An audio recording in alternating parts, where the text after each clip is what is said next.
good because it'll save under my recording, so that way I can download it and we can, yeah. So let me just handle it so I can upload it later on. Great. Should we get started? Yep. Yeah? Mhm. All right. Well, thank you everybody for being here at 7 o'clock on a Monday evening.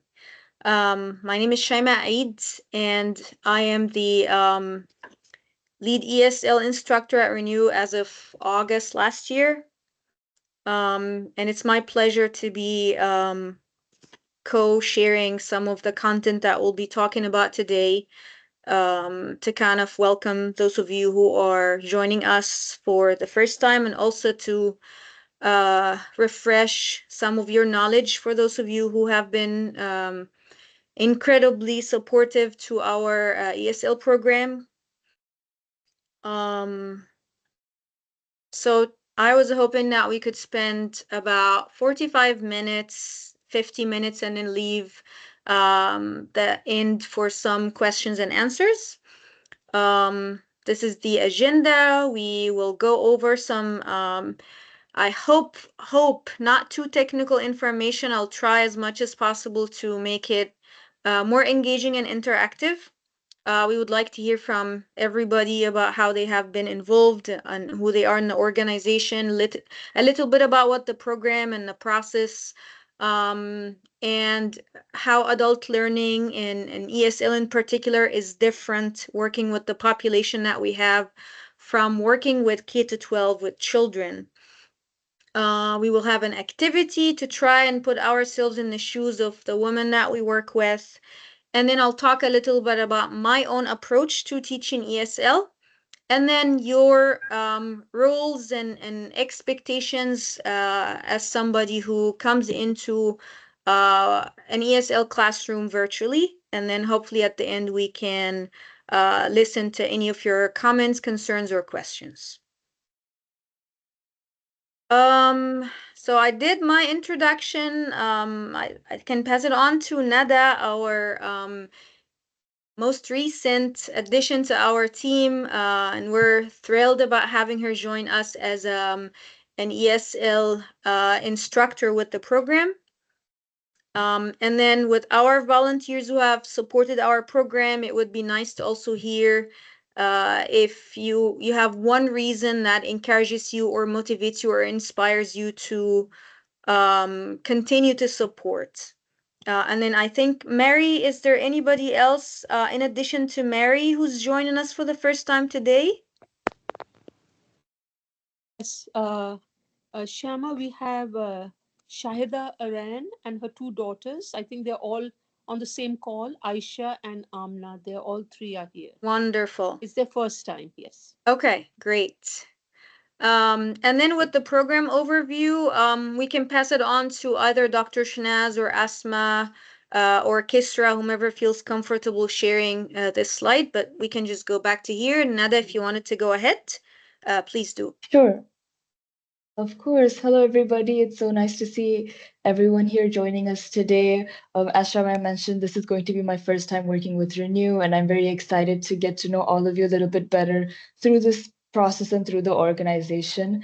So I'm currently pursuing my master's in TESOL, which is teaching English to speakers of other languages at UPenn. And part of my program is working with organizations such as Renew to earn some field side credit. So I will be working this semester as a student teacher, helping out and facilitating with some of the classes, but also leading some of the advanced conversational classes. So I will have the opportunity to work with some of you, and I'm very excited to get to know all of you through the process. Any volunteers who would like to get us started with their introduction, so I get to know you a little bit better through too. Hi, Assalamualaikum. I am Mehrunissa. I joined, I started helping out last year and I loved it. My reason for helping would be I think language is a huge barrier, and unless you're get past that, it's really hard to make progress and assimilate and, be a part of the society. So I think this is a wonderful team that you're working on, and like helping the ladies be a part of the society, get jobs, help their kids with whatever they need. So I'm happy to be here. Hello, Assalamualaikum everyone. I am Humaira Ahmed, and I'm here in Detroit, Michigan. So I joined Renew, I think, during the first year after it started taking classes. So I did, I think, a year or a year and a half, and then I took a break for maybe a couple of years. And then again, I joined last year. So I am really inspired every time I attend any one of the classes. It's really great seeing how Renew makes a difference in the lives of the students. And I really appreciate the work of the teachers, especially Shaima is here. She has done an outstanding job. And the students, they have the difference it has made, not only in their English speaking skills, but overall in their lives. So, in whatever capacity I can, I feel very honored and blessed to help in any capacity that I can. And I look forward to, again, helping during the semester and inshallah, hopefully in the next one as well. Thank you. Thank you both so much. It's been incredible working with the two of you and all the support that you've offered, especially when we had a whole lot more students coming into our program. So I look forward to all of us coming together again and continuing. I guess we can pass it on to our new volunteers. Whomever would like to start. Mary, would you like to start? Sure. Hi, I'm Mary Collar. I live next to Kazra, and she was telling me about it, and I thought it would be a wonderful opportunity. I taught first grade for 32 and a half years, and I just retired. I've been retired for a year now, and through my teaching, I've seen lots of different children who spoke different languages, and I dealt with their parents who often came in embarrassed or nervous because they didn't speak the language. So I thought it would be a fun opportunity and a important opportunity to work with people. And it would be something that I thought I could be maybe helpful and that I could learn too. I don't know, a fun experience, I think. There's something different. Yeah, well, coming in with a background in education is a plus, and I think it will be very interesting for you to see being on the other side of the room, right? Like not with the first graders, but with the parents of some of those first graders. I'm really excited for you to be part of this experience, and I also look forward to hearing more about your perspectives. Right. And the funny thing, I mean, this is not the same, but different. I don't speak a different language, but I'm trying to learn a different language. And it's very difficult for me to learn a different language. So I kind of have a perspective of how hard it is. And I'm only doing it for fun. So I can see how difficult and frustrating it is. And I'm not trying to live somewhere or try to help my child learn or to acclimate into a situation. So there's no reason for me to have to know the language. So it's, Right. So we're gonna have an activity on that. So I'm glad you brought that up. Thank you so much, Mary. And I see Miss Ann made it. It finally worked. Your microphone is off though. You need to turn on your microphone. I was struggling with my laptop. Well, and I it's couldn't great get that you in. made it. Yeah, thank you so much. I'm glad to be here. We're just doing introductions. We just heard from Miss Mary, who's joining us for the very first time today to potentially volunteer. And then we have Miss Shahida and two of her daughters, and then Miss Ann. So who wants to go? Share a little bit about who you are and what brings you here today. Hello, this is Amna. So my mom and my sister are also here. But Miss Shanaz kind of reached out to us talking about the really great stuff that you guys do. So it's really an honor to be here. My sister studies journalism. She just got her master's, and I study archaeology and film. So I just graduated with my BA. So yeah, I mean, any like form or shape that you guys need any help, of course, we're always here. And my mother, she also, she teaches Arabic to children and like Quran. So she also has her fair share in volunteering. But yeah, I think the work you guys do is really great. Wow. Wonderful. Thank you so much, Amina, and welcome to all of you. And Miss Anne, you want to go next? Okay. Can you hear me? Okay. I volunteered a little bit last year and I felt so strongly about um, the women that we were able to speak with and to just learn. I was learning as well with them, and it was kind of a team effort. My background is I'm an art therapist, retired. I'll be 75 this month. Um, Shima's very close to me. Can I say that? Okay, she's my daughter-in-law. Um, so I have a lot of empathy and understanding of where some of these women have been and where they would like to be. So I'm hope that I can help them and help whoever wants it. I live in Thank- Virginia and I'm not computer savvy at all. Well, part of the reason why everybody's here, we're all learning, figuring it all out. Good. Wonderful. No, I Thank you think all so maybe much. Dr. Shanaz and Asma, you can also, because like you haven't met Mary before, it'd be good for us to introduce ourselves to the people that we don't know. Yes. Yeah, and I'll put the program overview here so you could kind of link it to, well, the three of you being the co-founders of the organization. So, Dr. Shanaz, could you start? Yep. Hello, everyone. Good evening. Thank you for joining this orientation class with Ms. Shama. My name is Shanaz Bhatt. I'm a retired professor, and this is a wonderful opportunity for us to give back from all that we have received. I feel that language and communication is a form of our intelligence, and women who come from another country who can't speak our language, we think that they're not intelligent or they're not smart because they can't speak it. And I think this Renew gives them a platform in the comfort of their own home using Zoom.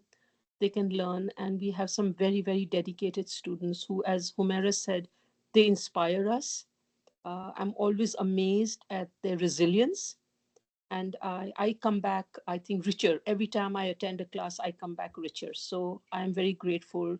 And we have a wonderful teacher. I think the success of Renew also is because of the dedication, commitment, and experience and expertise of Ms. Shama. And we're all very grateful to her. And now we have Nada to join and learn from Shama. So it will be a wonderful, wonderful team. Thank you. Asma. I'm Asma. I live in Maryland and really happy that you all could join us and are able to, join in our mission to help educate women. So this is just one of the first stepping stones, and I really appreciate you all being here. So thank you. Thank you. So I'm Kasra Osman. I'm from Detroit, Michigan. When we first had this idea of Renew, we wanted to help women with their education and employment. We weren't sure where we wanted to go, with it. We had an idea. We wanted to do 1,000 things, but we knew that we can't do 1,000 things. So we kind of focused on ESL because in our research, we found that the most disadvantaged women in the United States are refugee women because of this language barrier. It's not that they're not smart. A lot of them are already educated in their countries, but language, some of them can speak it but are not comfortable, so they can't have that conversation. And so this is the way we went. And I'm so happy to see where Renew has ended up. I think Dr. Shanaz and Asma can attest to that, from where we started to where we are today. Because what Renew offers the students isn't just a place to learn English, but really we're building a community. We are helping them with life skills in the United States. So the way Shaima and previous teachers set up the curriculum is, it's by units of daily life in America, the education system, the health system, the doing your groceries and how the community works, how the police work, how ambulances work. So it really is providing a platform for more than just learning English. It's learning life skills in America. And I think we hear that from the testimonials that students provide us, is to say, I've got confidence in myself. I don't feel so bad talking to the teacher, my son's teacher in school anymore, because I'm not afraid to speak. And so I think that there are wonderful things happening, and I think the volunteers' contributions to all of this is immense.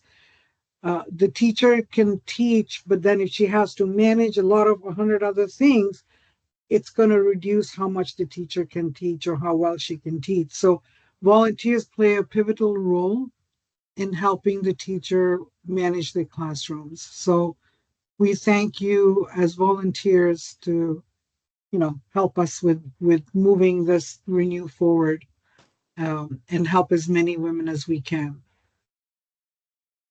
Thank you so much, Kisra.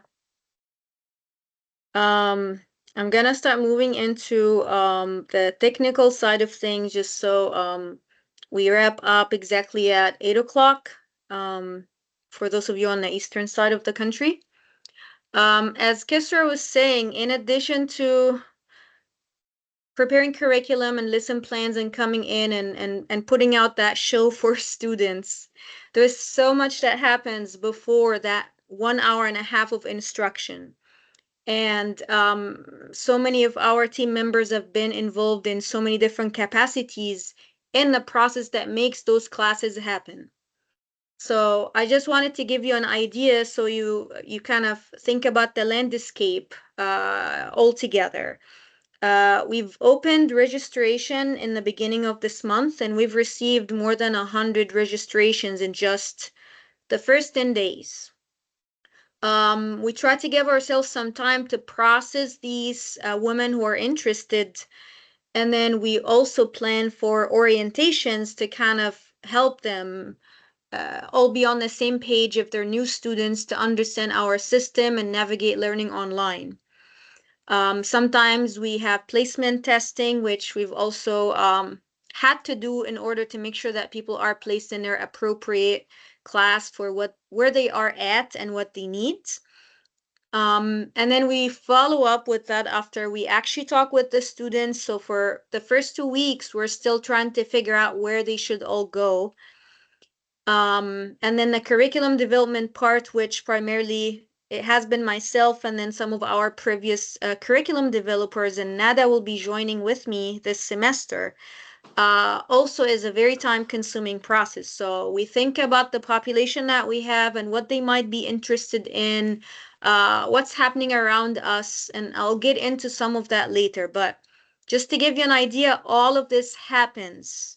And then also thinking about our volunteers, what days they're going to come, when they're available, and how they're going to help.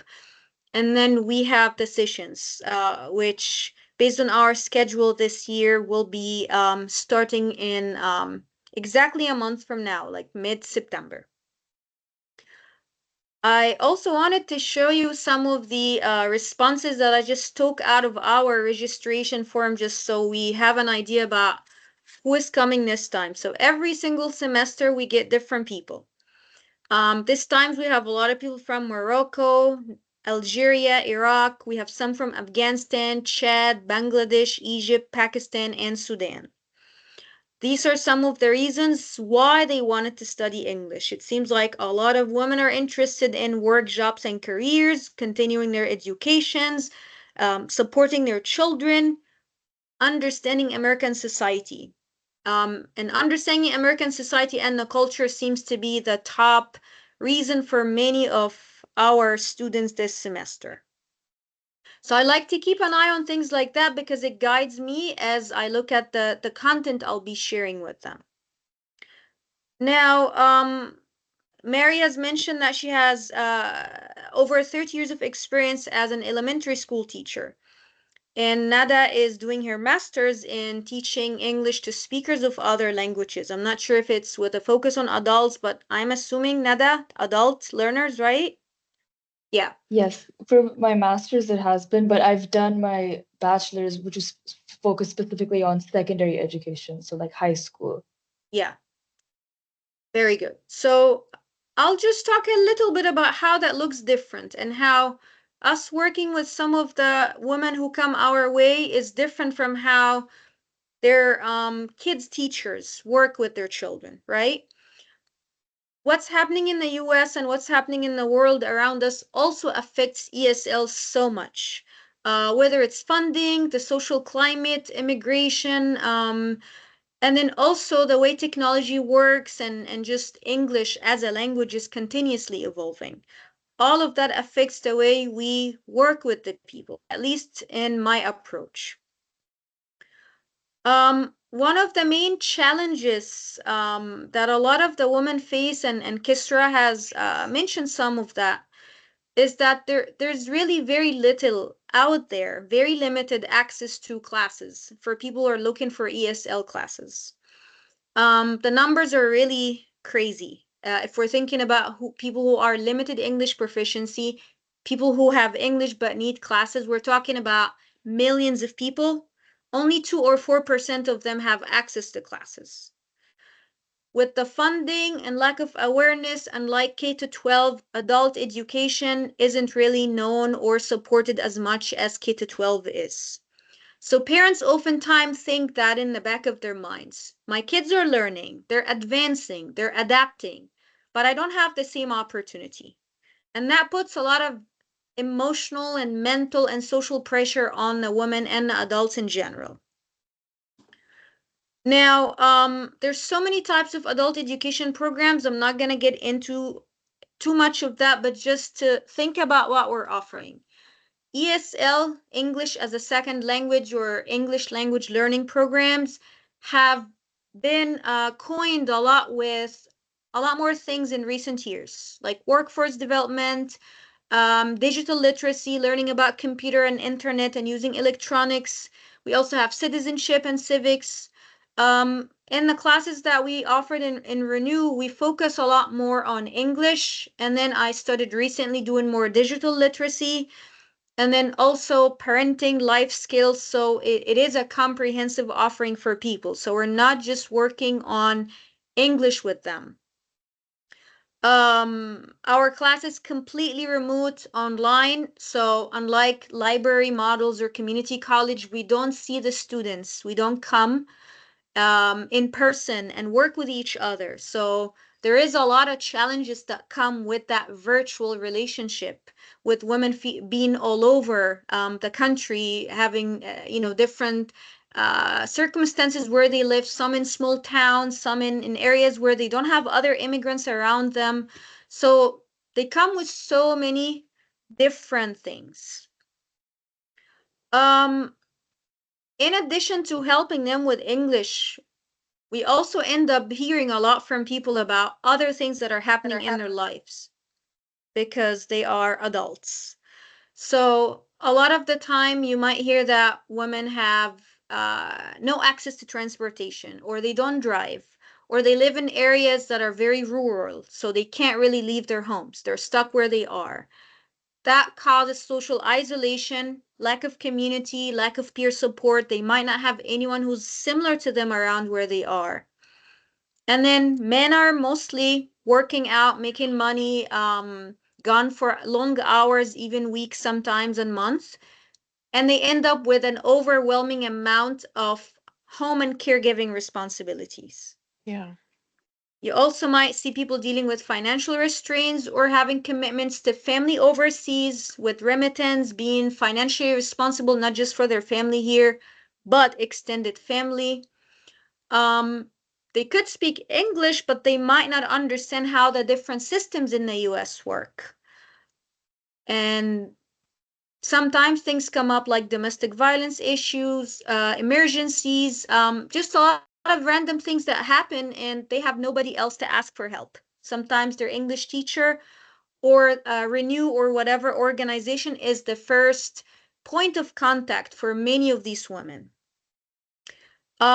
So much of that comes in, but then again, there might be people who are in a pretty good situation and they just, they need some support with their language skills or whatever, right? But adults also come with an incredible number of assets that distinguish them from children. They have experiences, they have achievements, they have traumas that could be related to their learning or interrupted education. They have responsibilities that children don't have. And they might have specific goals and aspirations. They come to class and they know that I want to do that. So much of that, Mary, if you think about like a first grader comes to you like a blank sheet.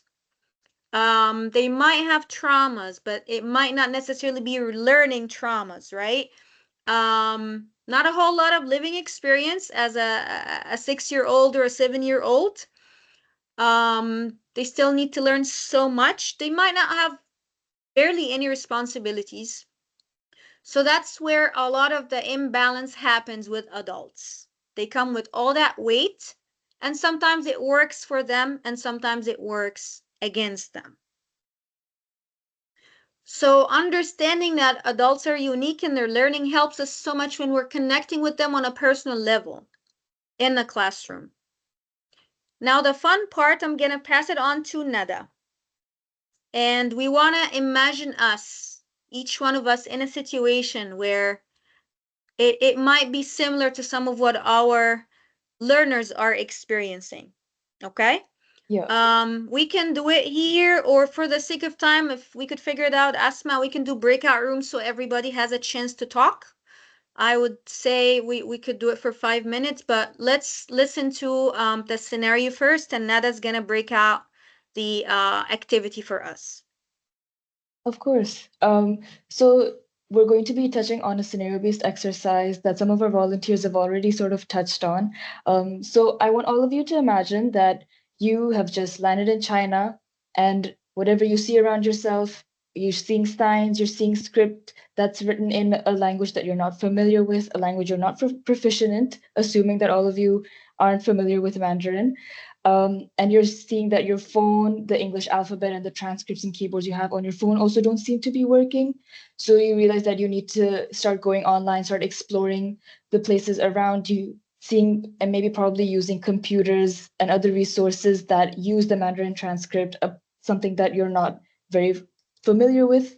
Maybe if you do have some sort of a foundational understanding of it, you're starting to see that you're getting looks and that there is this language barrier. And whenever we visit another country, we're always under this assumption that we have access to language. If people are going through language barriers, then they get the help they need. But you're seeing that they're asking you to get translators. You're getting those looks. You're sensing that hostility, and things get trickier because later on you're starting to see that you need to enroll your children into school. You need to start finding hospital, healthcare, insurance, start living your life in this scenario, and fighting for basic things in a language that you don't really know. So the question over here is that without knowing Mandarin, what if you had to live in China for the rest of your life? you're seeing that a lot of people are proficient in the languages that you speak in, but back home you come from very highly educated backgrounds and have most probably led a successful life, and you're surrounded by a community and support systems. So the question I want all of you to consider is, how would you feel if you knew that you had to remain in this new place, raise your children, become self-sufficient, in a place where the odds are sort of stacked against you?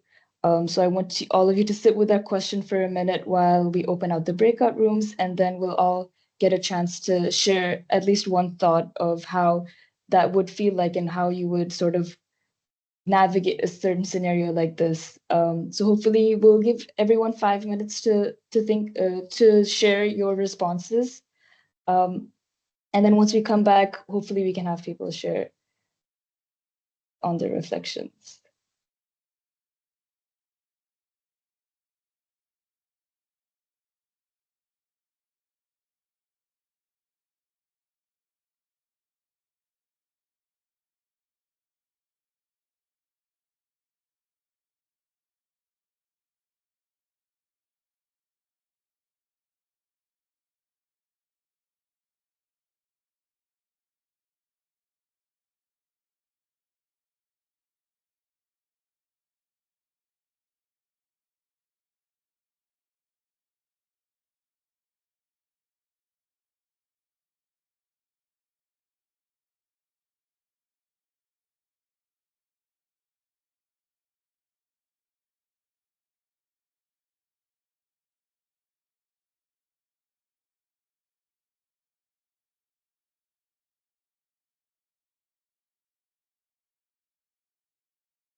Asma, are you there? I can't.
Oh, I think we're done.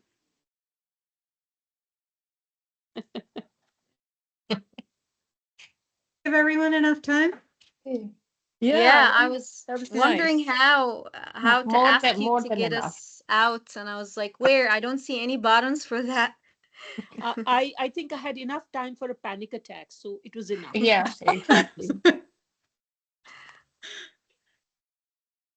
All Would right. any of you like to share any of your reflections? Maybe we could do a couple. Any thoughts that you Yeah, would like to and share with let's the keep rest of in the group? mind we have about 15 minutes for the rest of the presentation. So Yeah. feelings, we've heard a lot of feelings, so maybe share a couple feelings about having to live with that realization. I moved permanently to China and I have to raise my kids in China as Panic somebody attack. who doesn't. Huh? Panic attack. Panic attack. Big time. I was saying that it would be good to have one person you could connect to and then move from that, but to not give up. I mean, you have to step out of your comfort zone completely and just take it a little at a time. But Mm-hmm. it would be very difficult, and I know Shaima, you have dealt with a lot of crazy English American stuff. Well, coming as a fluent speaker too, and you still have to navigate having an accent and not sounding the right way for whomever is helping you at the hospital and all of that stuff. That's a level of struggle. But then Yeah, if, somebody coming with absolutely no English, right? yeah, yeah. Absolutely no Mandarin in China. Um, Well, there are variations. Yeah. I actually got scared as soon as we went into the, I'm like, I'm so afraid. Like, what would I do? Right. And we've been, never put ourselves in those shoes. And today Yeah. we're putting ourselves in those shoes. I'm like, I got scared. Like, if I ever ended up like that, I wouldn't even know where to start. And I'm educated. I worked all my life. I deal with people, everything. And I, I was stunned. The only thing I could think of was learn how to draw, so I can That's find out perfect. where I can take the classes to learn the language. But Yeah, otherwise, it's a really scary situation to be in. yeah. And kudos to all these people that actually come to a different country, whether they're going here or anywhere else, and finding their footing. Like that's just I couldn't even imagine doing that. Hmm.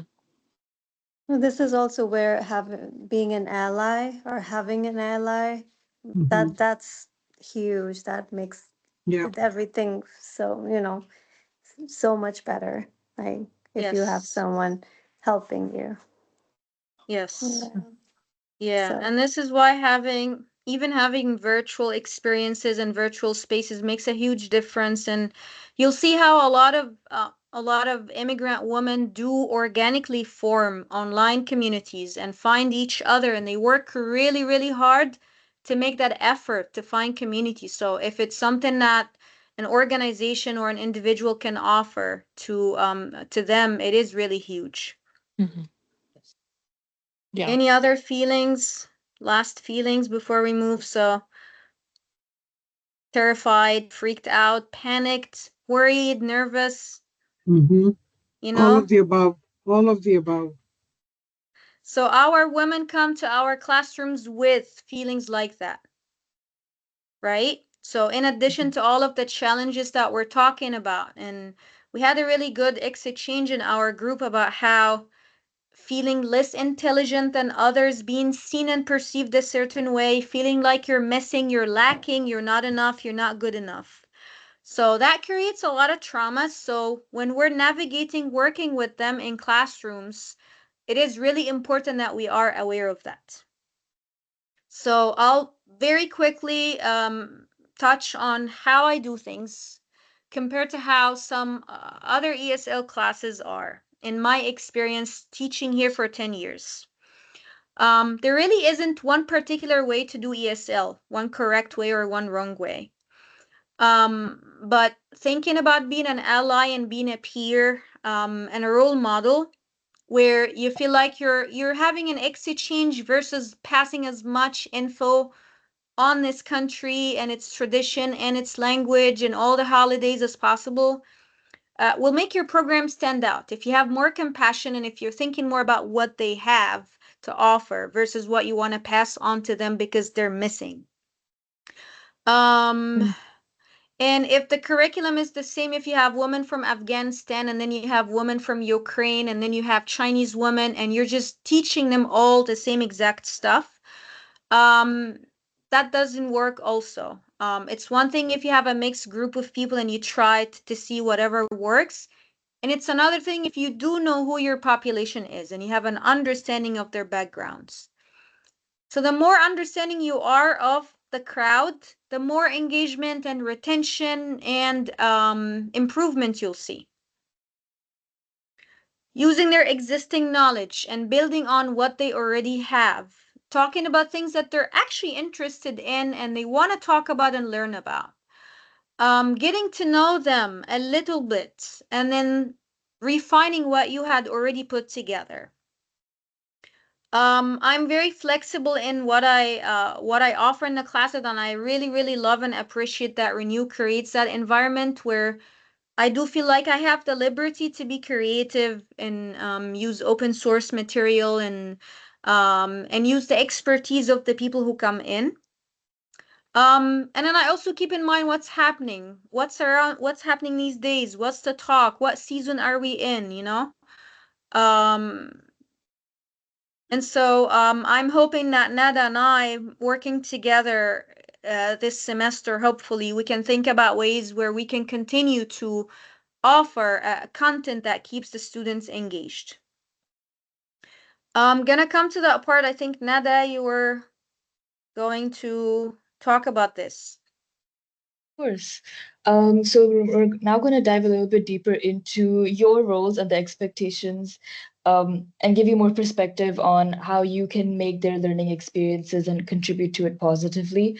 So one of the bigger roles you would have is helping out with the classroom assistance, so trying to provide clear explanations, and help them with certain practices, whether it's with conversation or just being immersed in the English language itself.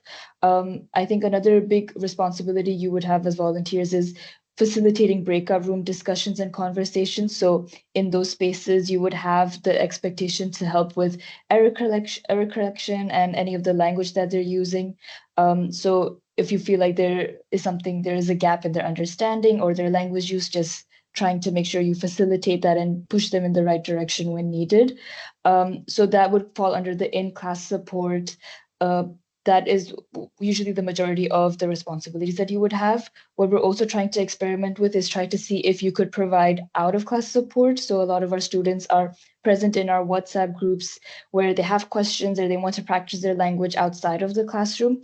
So we could use your support in having our students practice their language skills with you on these groups through chat or through other mediums, whatever you're comfortable with. So once the session is ended, if you could let us know on your availability and your preferences of if you are more strongly preferred towards in-class support or you're available for out-class support, we could definitely set up a schedule and assign you specific roles based on your capacity and what you're comfortable with.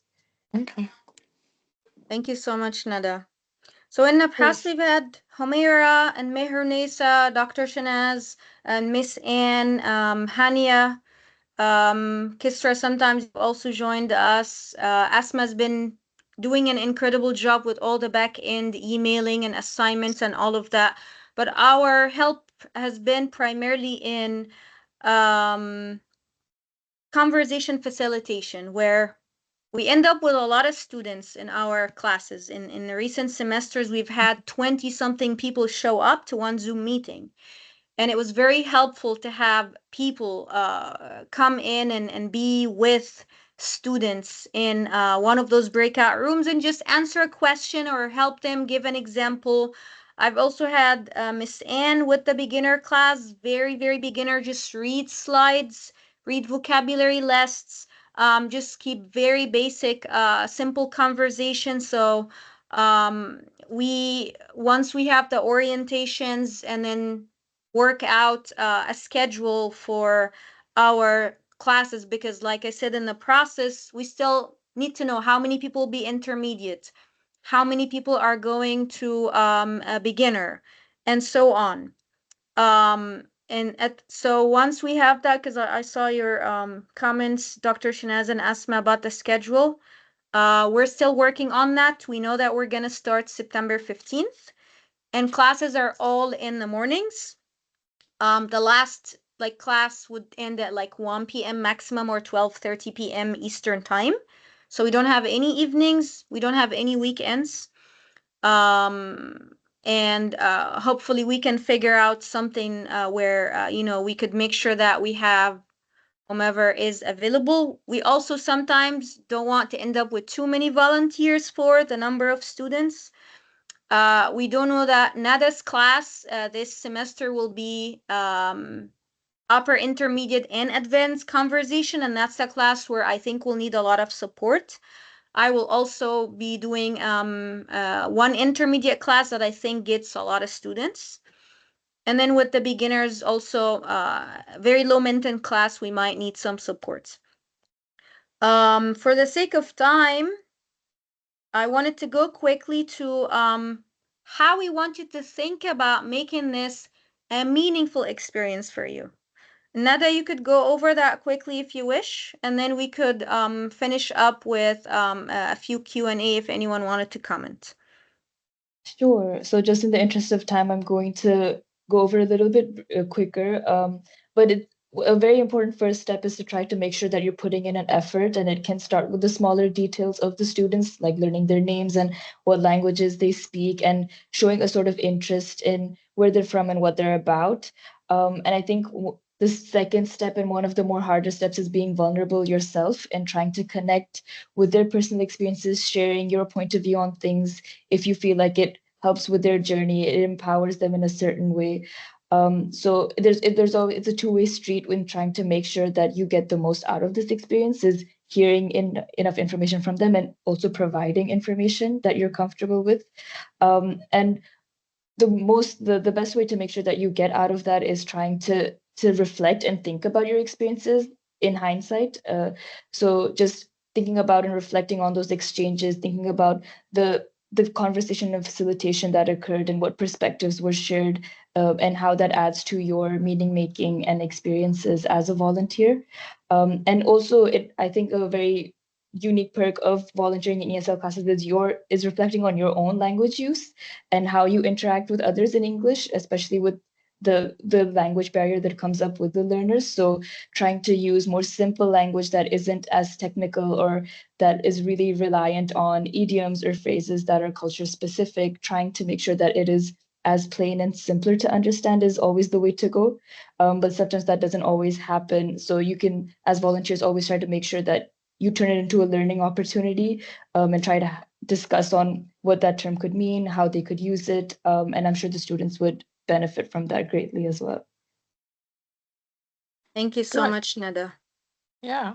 Yeah, I can't emphasize the last portion enough. I think it's something I had to learn myself in the last decade of working with limited English proficiency, and how I began to rely more on sign language and body language, and just paying attention to how I talk and how it makes people feel comfortable. Because like Mary, you were talking about how they're constantly thinking that they're not smart enough. You want them to think that they are smart. So if you sound too technical or too complicated, it really is contributing to them not feeling good about where they are. And this comes with, more practice also on our side. Another cool thing you can do is write down your volunteer hours, or any notes or any special moments that you experienced while in the class. And I do remember there were times, Mehrunesa and Homera, we've talked about how beautiful some of the conversations were. Dr. Shanaz, Miss Anne, Hania, and Asma, and Kisra. There's so much beauty that comes and happens in these virtual spaces. So if you record it yourself and look at it over, later. It will be very meaningful for you. And then, as always, check in with us.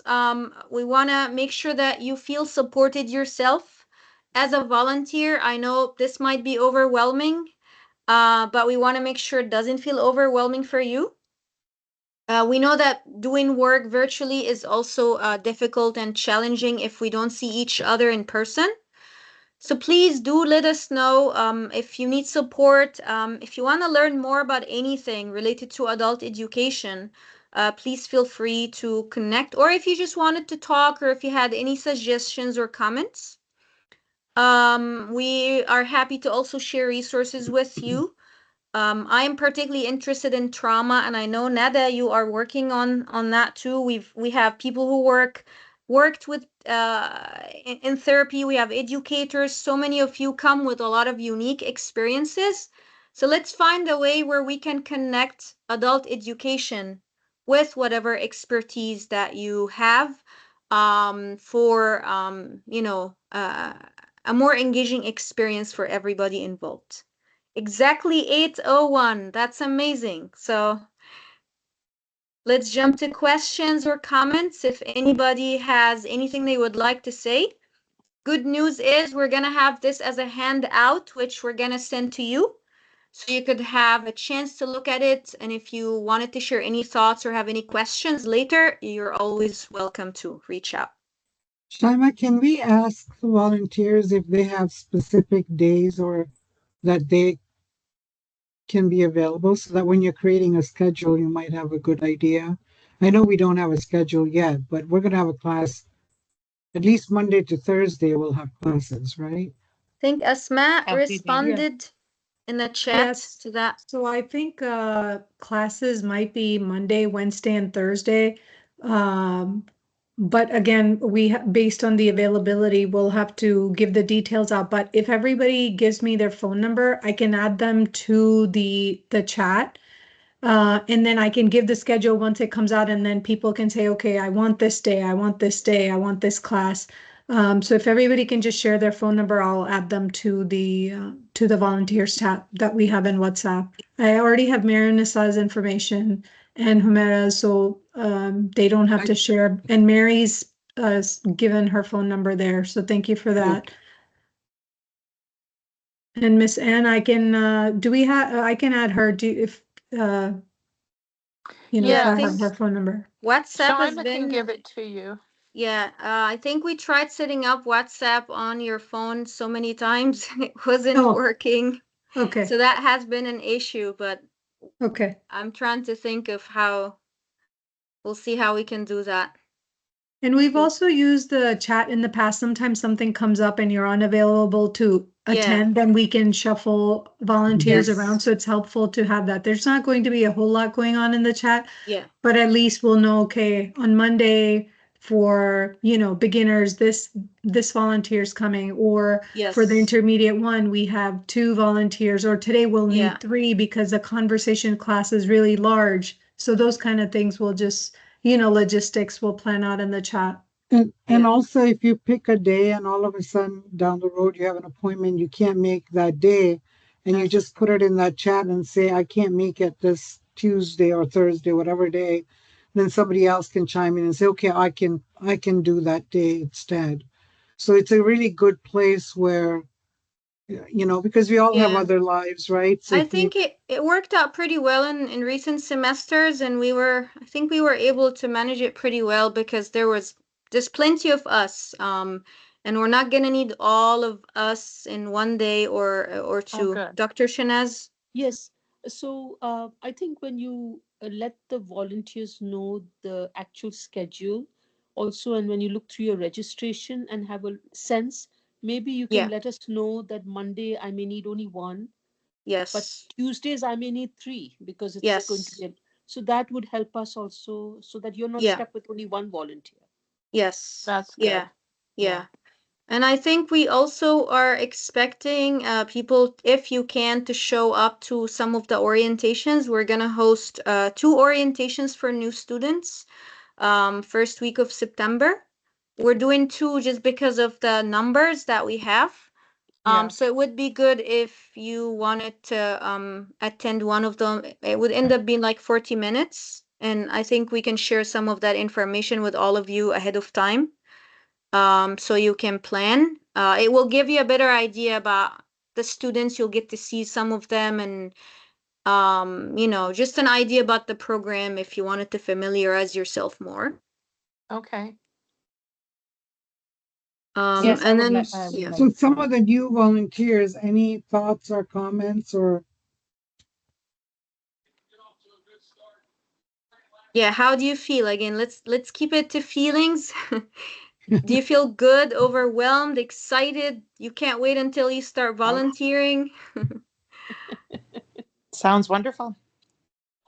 Yeah, I'm looking forward to it. I know that right off the bat, Wednesday mornings, I volunteer at a museum, so I can't do Wednesdays. But yeah, I'm excited. I really enjoy these women and the teachers. Wonderful. Hmm.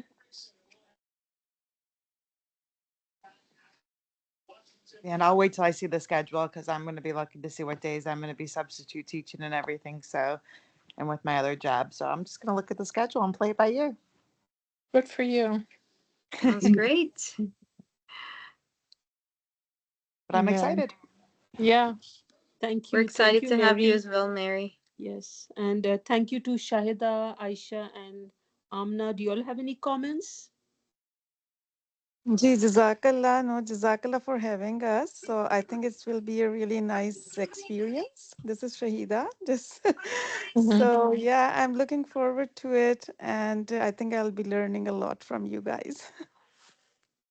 Thank you. So I Thank have you. taught. You're I Wonderful. just let wonderful. you know that I have taught, but I have taught different languages. But Nice. like this one be a little bit different, yeah. So I know Persian. I know a little bit of Arabic. Obviously, I Nice. speak. Yeah, I can speak English. But teaching always you learn. Like Yes. I will be definitely learning from you guys how to And do it in a better way. and we can certainly use your multilingual skills. We have Farsi and Arabic speakers always. So Okay, um that's good. yeah, that Yeah, I it know is Afghan. Yeah, Morocco is nice. Arabic. So yeah, Yeah, inshallah I'll be there. Yeah. wonderful. We're looking forward Okay. to it. Thank And you in so the much. meantime, also everybody, we do have recordings of our classes from the summer session. So if any of you was curious and you wanted to watch an actual class, you could reach out and we can pass on some of those recordings that we have. We keep them on private because some of the women are very comfortable doing a class, but we keep the links private on YouTube and then we just share it privately